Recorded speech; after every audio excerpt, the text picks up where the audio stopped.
Hello കൂട്ടുകാരെ, നമ്മുടെ പുതിയൊരു വീഡിയോയിലേക്ക് എല്ലാവർക്കും സ്വാഗതം. അപ്പോൾ ഇന്ന് രാവിലെ തന്നെ നെല്ല് പുഴുങ്ങുന്ന വീഡിയോ ആണ് കേട്ടോ.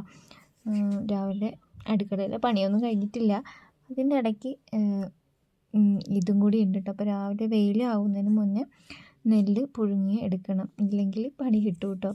പണി കിട്ടുമെന്ന് വെച്ചാൽ വെയിലിൻ്റെ ചൂടും സഹിക്കണം, തീയിൻ്റെ ചൂടും സഹിക്കണം. അപ്പോൾ എല്ലാം കൂടി ആകുമ്പോൾ നമ്മളാകെ മടുത്തു പോകും. അപ്പോൾ രാവിലെ ചോറിന് അരിയൊക്കെ ഇട്ടിട്ടുണ്ട്, കറി പകുതി ആക്കിയിട്ടുണ്ട്. എന്തായാലും ഇന്ന് മക്കൾക്ക് ക്ലാസ്സില്ലാത്തതുകൊണ്ട് രക്ഷപ്പെട്ടു കേട്ടോ. ഇല്ലെങ്കിൽ അവരെ നോക്കണം, അവരെ പറഞ്ഞു വിടേണ്ട തിരക്ക് എല്ലാം കൂടി ആകുമ്പോൾ ആകെ കുളമായിട്ടുണ്ടാവും കേട്ടോ. അപ്പോൾ അതാണ്, ലീവുള്ള ദിവസം നോക്കി ചെയ്യുന്നില്ലെങ്കിൽ ആരെങ്കിലും ഉണ്ടെങ്കിൽ കൊയ്മച്ചിയോ ആരെങ്കിലും കിട്ടുവാണെങ്കിൽ നമുക്ക് ഇത്ര ടെൻഷൻ ഉണ്ടാവില്ല കേട്ടോ. പിന്നെന്താ, രാവിലെ ഇന്ന് നല്ല മഞ്ഞൊക്കെ ഉണ്ട്. നെല്ല് പുഴുങ്ങുമ്പോൾ തീയിൻ്റെ ചൂട് സഹിക്കണം, അതിൻ്റെ കൂടെ പുക എല്ലാം കൂടി മതിയാവും കേട്ടോ. അത് കഴിഞ്ഞിട്ട് പിന്നെയാണ് അടുത്തത് നമ്മൾ വെയിലത്ത് ഉണങ്ങാൻ പോകണം. കാരണം നെല്ല് ഇട്ട് കഴിഞ്ഞാൽ പിന്നെ അത് ഉണങ്ങുന്ന വരെ ചിക്കി കൊടുക്കണം.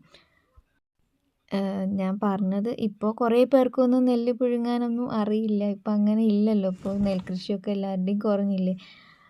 അപ്പോൾ അറിയാത്തവർക്ക് വേണ്ടിയിട്ടാണ് ഈ ഡയലോഗൊക്കെ പിന്നെയും റിപ്പീറ്റ് അടിച്ചുകൊണ്ടിരിക്കുന്നത്. നെല്ല് പുഴുങ്ങുമ്പോൾ ഏറ്റവും കൂടുതൽ ശ്രദ്ധിക്കേണ്ടത് തീയാണ്. എല്ലാ ഭാഗത്തും ഒരുപോലെ തീ വേണം. പിന്നെന്താ, ഒരുപാട് പറഞ്ഞു തരാനൊന്നും എനിക്കറിയില്ല. എന്തായാലും രാവിലെ വെയിലില്ലാത്ത തന്നെ ഒരു സമാധാനം ഉണ്ട് കേട്ടോ. അപ്പോൾ ഇന്നലെ തിളപ്പിച്ച് വെച്ചതാണ്, ഇന്നിപ്പോൾ പുഴുങ്ങിയെടുക്കുകയാണ് കേട്ടോ. ഇപ്പോൾ നെല്ല് പുഴുങ്ങുമ്പോൾ ഞാൻ ആദ്യം ഓർക്കുന്നത് എൻ്റെ അമ്മേനെയാണ് കേട്ടോ. ഒരുപാട് പണിക്കാരുണ്ടാവും, അതിൻ്റെ കൂടെ ഞങ്ങളെ സ്കൂളിലേക്ക് വിടണം, അവർക്കുള്ള ഭക്ഷണം ഉണ്ടാക്കണം, ഞങ്ങൾക്കുള്ളത് ഉണ്ടാക്കണം, അതിൻ്റെ ഇടയ്ക്ക് തീ കത്തിക്കണം. അമ്മ നെട്ടോട്ട് ഓടുന്നതൊക്കെ ഇപ്പോൾ ഒരു ഓർമ്മയാണ്. ഇപ്പോൾ ഞാനാണ് ഇതിൻ്റെ പുറകെ ഓടുന്നത്. എന്തായാലും പഴയ കാലത്തെ ഓർമ്മയൊക്കെ ഇപ്പോൾ അയവിറക്കുകയാണ് കേട്ടോ ഞാൻ. പണ്ട് നമുക്കൊന്നും അറിയണ്ടല്ലോ, ഒരുങ്ങുക, പോവുക, അമ്മ പിടിച്ച് നിർബന്ധിച്ച് കഴിക്കുക, ഇങ്ങനെയൊക്കെ ആയിരുന്നെങ്കിലും ഇപ്പോഴാണ് ഇതിൻ്റെയൊക്കെ ചൂട് നമുക്കിപ്പോൾ മനസ്സിലാവുന്നത്. തക്കുടു എൻ്റെ പുറകുനിന്ന് മാറുന്നില്ല കേട്ടോ. അവൾക്കൊന്ന് ലീവാണെങ്കിൽ നമ്മളെവിടെ പോകുന്നോ അതിൻ്റെ പുറകെ അവളുണ്ടാവും. നൈനുവിന് പിന്നെ എക്സാം ആയതുകൊണ്ട് നൈനുവിന് പിന്നെ പുറത്തൊന്നും കാണൂല. തീ ആയതുകൊണ്ട് അവളോട് ദൂരെ നിൽക്കാൻ പറയുന്നുണ്ട്, പക്ഷേ അവൾ അടുത്തടുത്ത് വന്നിരിക്കുകയാണ് കേട്ടോ. ലീവുള്ള ദിവസം എന്തെങ്കിലും ചെയ്യാമെന്ന് വെച്ചാൽ ഇതാണ് അവസ്ഥ. പിന്നെ ലീവില്ലാത്ത ദിവസമാണെങ്കിൽ നമ്മൾ അവരെ പറഞ്ഞു വിടേണ്ട തിരക്കിൽ അത് ഒരുപാട് പ്രശ്നമാവും കേട്ടോ. അങ്ങനെയൊക്കെയാണ് നമ്മുടെ പരിപാടികൾ. ഇതിൻ്റെ ഇടയ്ക്ക് അടുക്കളയിലും പോകുന്നുണ്ട് കേട്ടോ. ഞാൻ പിന്നെ അങ്ങനെ വീഡിയോ ഒന്നും എടുത്തില്ല എന്നേ ഉള്ളൂ. അടുക്കളയിൽ അതിൻ്റെ ഇടയ്ക്ക് ഉപ്പേരിയൊക്കെ ആക്കിയിട്ടുണ്ടായിരുന്നു, പിന്നെ കറി അടുപ്പിൽ പകുതിയാക്കിയിട്ടുണ്ടായിരുന്നു എന്ന് പറഞ്ഞില്ലേ. ഇത് കാപ്പിൻ്റെ ഷീറ്റാണ് കേട്ടോ, പക്ഷേ ഇപ്പം നെല്ല് ഉണക്കാനാണ് യൂസ് ചെയ്യുന്നത്.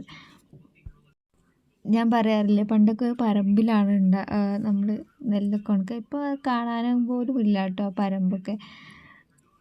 ഇപ്പോൾ പരമ്പെന്ന് പറഞ്ഞാൽ അറിയുമോയെന്ന് പോലും എനിക്കറിയില്ല. അപ്പോൾ ഇപ്പോൾ ഷീറ്റിൽ ഇടാൻ വേണ്ടിയിട്ട് ഷീറ്റൊക്കെ ഒന്ന് നിവർത്തി ഇടുകയാണ് കേട്ടോ.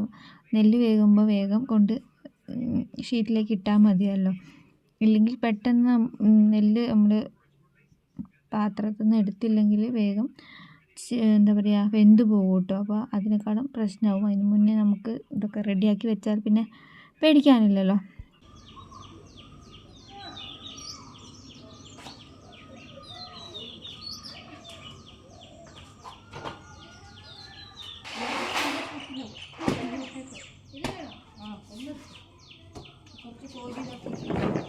നെല്ല് പുഴുങ്ങുന്ന ദിവസം നല്ല പണിയായിരിക്കും കേട്ടോ.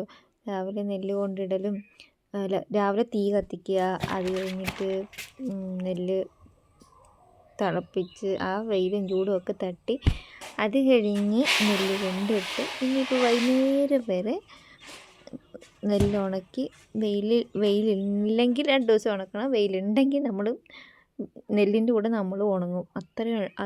അതായിരിക്കും സ്ഥിതി. അപ്പോൾ നെല്ലൊക്കെ കൊണ്ടിട്ട് കഴിഞ്ഞിട്ടില്ല, കുറച്ചും കൂടി ഉണ്ട്.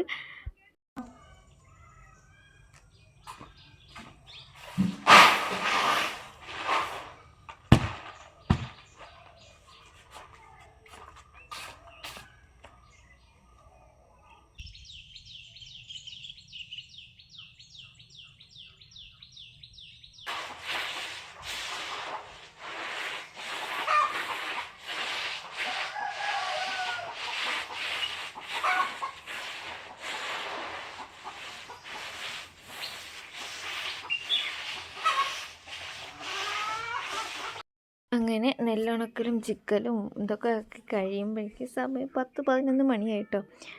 അപ്പോൾ ഇന്ന് ഞങ്ങൾക്കൊരു കല്യാണമുണ്ട്. അടുത്ത് തന്നെയാണ്, മീനങ്ങാടിയിലാണ് കേട്ടോ. അപ്പം അങ്ങോട്ട് പോകണം. അപ്പോൾ നെല്ല് അമ്മ നോക്കിക്കോളാന്ന് പറഞ്ഞുകൊണ്ട് ഞാനും മക്കളും ഏട്ടനും കൂടിയാണ് കേട്ടോ പോകുന്നത്. മക്കൾക്ക് പിന്നെ ശനിയും ഞായറും ഒക്കെ അല്ലേ കല്യാണത്തിനൊക്കെ പോകാൻ പറ്റുള്ളൂ. അപ്പം പിന്നെ ഞാൻ പോകണ്ടെന്ന് വിചാരിച്ചാണ്, പക്ഷെ മക്കൾ സമ്മതിക്കുന്നില്ല. മക്കൾക്ക് അങ്ങനെയുള്ള ദിവസങ്ങളിലല്ലേ കിട്ടുള്ളൂ. പിന്നെ ഞാനും മക്കളുടെ കൂടെ പോയിട്ട്, ഞാൻ പോയില്ലെങ്കിൽ അവരും പോകില്ല. നമ്മളായിട്ട് എന്തിനാ അവരുടെ ആഗ്രഹങ്ങൾ നിർത്തുന്നതല്ലേ. അപ്പോൾ പിന്നെ ഞാനും പോയിട്ടോ. ഞാൻ ഒരുങ്ങുമ്പോഴേക്കും താത്താക്കൂടെ ഒക്കെ ഒരുങ്ങി നിൽക്കുന്നുണ്ട്. അങ്ങനെ കല്യാണത്തിന് പോയതാ, ഭക്ഷണമൊക്കെ കഴിച്ചു. അപ്പോൾ ഇന്നത്തെ വീഡിയോയുടെ നിർത്തുകയാണ് കേട്ടോ. വീഡിയോ ഇഷ്ടപ്പെട്ടാൽ ലൈക്ക് ചെയ്യാനും കമൻറ്റ് ചെയ്യാനും സബ്സ്ക്രൈബ് ചെയ്യാനൊന്നും മറന്നു പോകരുത്. പുതിയൊരു വീഡിയോയുമായി വീണ്ടും കാണുന്നവരേക്കും ബൈ ബൈ.